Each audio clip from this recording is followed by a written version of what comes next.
Children may have problems with visual memory. This is seeing and remembering images. So this might be words on the page, or it might be things like copying off the blackboard. Might be difficult if you've got poor visual memory.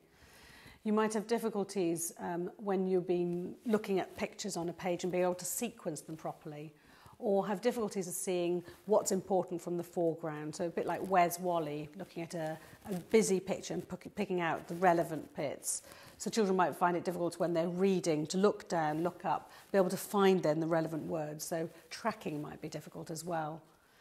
So there are different people who look at visual perception, and this might be an occupational therapist, it might be an educational psychologist, and it might be an optometrist, because all of them look at visual perception, but in slightly different ways. So you may have reports coming from different people, and that can be quite confusing.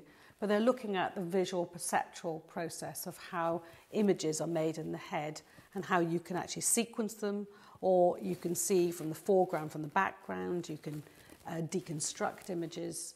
And that's going to be important because visual memory is really important for things like spelling.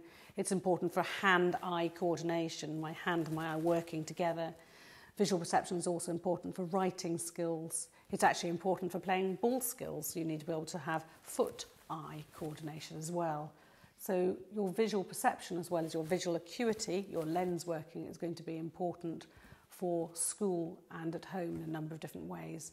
And children who have difficulty with visual memory, visual perception, often have difficulty, they find, putting things like playing construction games, they might avoid things like jigsaw puzzles, so you might notice that with your child avoiding those sort of things as well.